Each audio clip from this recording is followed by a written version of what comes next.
కండలు తిరిగిన టెక్నాలజీ కాస్త ఖరీదే గురు. పూర్తి వివరాలకు చదవండి రేపటి సాక్షి దినపత్రిక. విజయవాడలో వరద పెను విషాదాన్ని మిగిల్చింది. మృతుల సంఖ్య 32కు చేరుకుంది.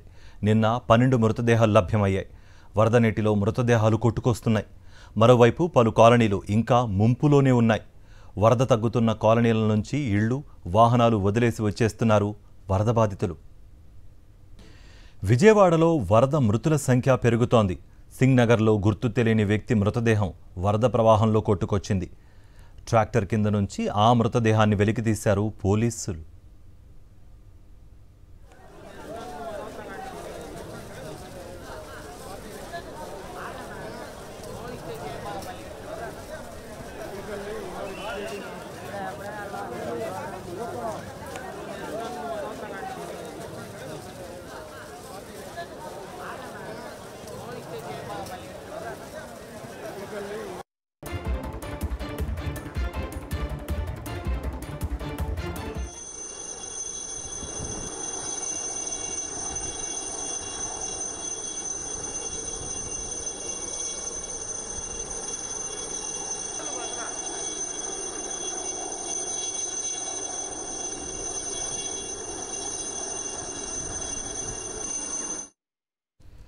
రైట్, విజయవాడ సింగ్ నగర్లో మా ప్రతినిధి సురేంద్ర అందుబాటులో ఉన్నారు. సురేంద్ర, అప్పుడు ప్రస్తుతం అక్కడ పరిస్థితి ఎలా ఉంది? ఇప్పుడు వరకు చూసుకుంటే దాదాపు 32 మృతదేహాలు లభ్యమైనట్టుగా కూడా సమాచారం అందుతోంది.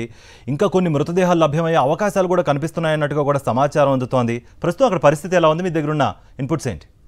ఎస్ కార్తిక్, పూర్తిగా బుడమేరు పొంగిన తర్వాత ఆదివారం నుంచి కూడా దాదాపు 3 రోజుల పాటు నీళ్ళల్లోనే ప్రజలంతా నాని ఉన్న పరిస్థితి. ఎవరు ఎక్కడ ఎలా ఇబ్బందులు పడుతున్నారో కూడా చెప్పలేని పరిస్థితి. కనీసం ఆహారం కానీ నీరు కూడా ఎక్కడ అందలేని పరిస్థితి. దాదాపు ఇప్పటికీ వరద వల్ల 32 మంది చనిపోయారంటూ ప్రభుత్వ లెక్కలు చెబుతున్నాయి అఫీషియల్గా. కానీ ఇంకా ఎంతమంది ప్రమాద బారిన పడ్డారు, ఎవరు మృతి చెందారు, ఎవరు క్షేమంగా ఉన్నారో అయితే ఇప్పటికీ లెక్కలు తెలియలేని పరిస్థితి. ఎందుకంటే దాదాపు 5-6 కిలోమీటర్ల మేర వరద విస్తరించి ఉన్న నేపథ్యంలో దాదాపు ఫస్ట్ అంటే గ్రౌండ్ ఫ్లోర్ మొత్తం మునిగిపోయిన పరిస్థితి. ఎవరు ఎక్కడ ఉన్నారో తెలియని పరిస్థితి ఉంది. ఆదివారం రోజే ఒక ట్రాక్టర్ బోల్తా పడిందని వార్తలు వినిపించాయి. అయితే ఎటువంటి సంఘటన జరగలేదని అధికారులు చెప్పినా నిన్న సాయంత్రానికి ట్రాక్టర్ బోల్తాను తిరిగిస్తే దాంట్లో ఒక మహిళ మృతదేహం కూడా బయటపడిన పరిస్థితి కనిపిస్తుంది.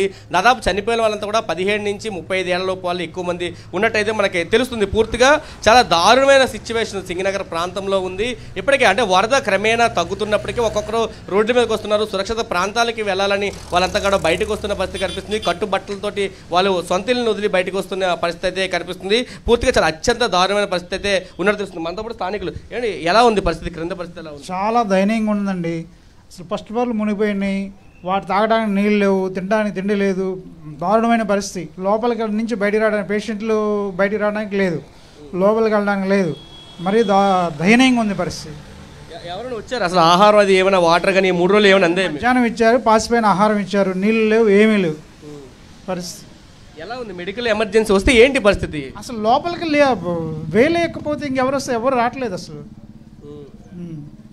ఇది పరిస్థితి. మనం చూస్తే అందరూ కూడా వరద ప్రవాహం క్రమేణా తగ్గడంతో బయటకు వస్తున్న పరిస్థితి కనిపిస్తుంది. ఒక్కొక్కరు సొంత ఇళ్ళకి చేరుకునే ప్రయత్నం అయితే చేస్తున్నారు. ఎందుకంటే ఇంకా ఎన్ని రోజులు వరద ఉంది. ఎంత దూరం నుంచి వస్తున్నారు? ప్రకాష్ నగర్ నుంచి వస్తున్నాం. ఇక్కడ నుంచి 10 కిలోమీటర్ ఇక్కడ దాకా వస్తుంది వాటర్. నిన్న మీద తగ్గింది, నిన్న మీద తగ్గింది. ఏమైనా ఆహారం ఏమైనా అందుతున్నాయా మీకు, లేకపోతే పరిస్థితి ఎలా ఉంది? పరిస్థితి చాలా దారుణంగా ఉంది. ఏదో వాటర్ ట్యాంక్ దగ్గర తీసుకొచ్చి హెలికాప్టర్ మీద పంచుతున్నారు. అక్కడ దగ్గర ఉన్న వాళ్ళకి అందరికి అందుతుంది, మిగతా పక్కన వాళ్ళకి ఎవరికి రావట్లా.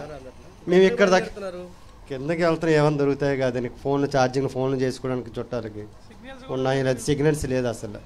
చాలా ఇబ్బంది పడ్డారు. పిల్లలు ఉన్నారు మాకు, చిన్న పిల్లలు ఇద్దరు. 3 రోజుల నుంచి బయటకు వచ్చాం. 3 రోజుల నుంచి ఇప్పుడు బయటకు వచ్చారు. ఇంట్లో ఉన్నాయి అలా సర్దుకొని తిన్నాం. పైన వాళ్ళకి కింద ఇల్లు అంతా మునిగిపోయింది. పైన వేరే వాళ్ళ దగ్గర అద్దుకుంటున్నా పైన ఉన్నాం. ఇప్పుడు బయటకు వచ్చాం. ఎలా ఉంది పరిస్థితి? ఎలా ఉంది? ఫుడ్ కూడా ఎవరికి సరిగ్గా అందట్లేదు. బోట్లు కూడా వాళ్ళే వరకే సరిపోతున్నారు, బయట వాళ్ళు ఎవరిని ఎక్కించుకోవట్లేదు. పేషెంట్లు, ప్రెగ్నెంట్లు కూడా అంతే నడుచుకుంటూ వస్తున్నారు నీళ్ళలో. ప్రెగ్నెంట్స్ కూడా నడుచుకుంటూ వస్తున్నారు. ఎవరు హెల్ప్ చేయట్లేరు. వాళ్ళే 6-7 ఎక్కుతున్నారు బోట్లో, ఎవరిని ఎక్కించుకోవట్లేదు. ఏదో డిపార్ట్మెంట్ క్లోజ్ ఉంటారు కదండి, వాళ్ళకి వాళ్ళు ఫోన్ చేసేసుకుని వాళ్ళ వరకు వస్తుంది. కానీ ఆ కమ్యూనికేషన్ లేని వాళ్ళు ఈ ఇబ్బంది పడుతూనే ఉంది. ఆ హెలికాప్టర్ నుంచి చేస్తుంటే 100 వాటర్ బాటిల్ వేసేస్తుంటే కనీసం 10 కూడా చేతికి రావట్లా. వాళ్ళకి హెలికాప్టర్ అయితే కనీసం 40 ఫీట్స్ 50 ఫీట్స్ డిస్టెన్స్ తీసుకుని వేస్తున్నారు. అది మొత్తం కిందకి వచ్చి బ్రేక్ అయిపోతుంది, మొత్తం పగిలిపోతుంది.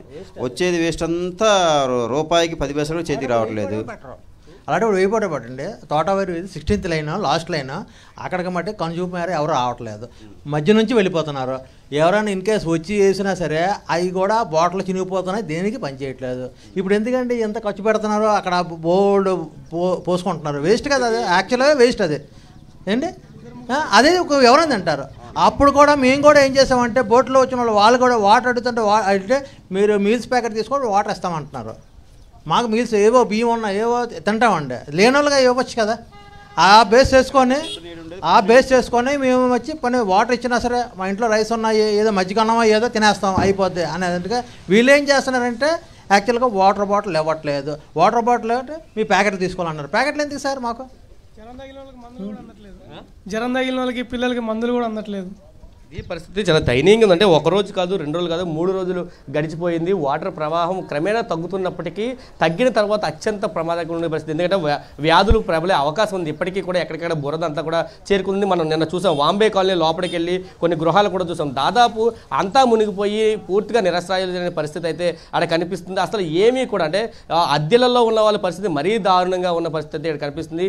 శవాలు కొట్టుకొస్తున్నాయి, చాలా శవాలు, అసలు ఎవరు గుర్తు తెలియని శవాలు, ఎవరిది ఈ బాడీ అనేది ఐడెంటిఫై చేసే పరిస్థితిలో కూడా లేదు. ఎందుకంటే 3 రోజులు పట్టి నీళ్ళల్లో నాని ఉన్న బాడీస్ కూడా పైకి తేలుతూ వస్తున్న పరిస్థితి అయితే ప్రస్తుతం సింగనగర్ ఏరియాలో కనిపిస్తుంది. ఎక్కడ చూసినా హృదయ విదారక ఘటనలే కనిపిస్తున్నాయి. కనీసం తాగేందుకు నీరు లేదు, ఆరోగ్యం బాగోతే తీసుకున్న మెడిసిన్ లేదు, కనీసం ఎలా ఉన్నారని పట్టించుకునే నాదుడు కూడా ప్రస్తుతం కరవారు. పూర్తిగా అధికారుల కోఆర్డినేషన్ లోపం వల్ల జరిగింది, ప్రభుత్వ నిర్లక్ష్యం వల్ల అయితే వీళ్ళందరూ కూడా ఈ ప్రమాద బారిన పడ్డారని చెప్పి మనం చెప్పొచ్చు. కార్తిక్. రైట్ సురేంద్ర.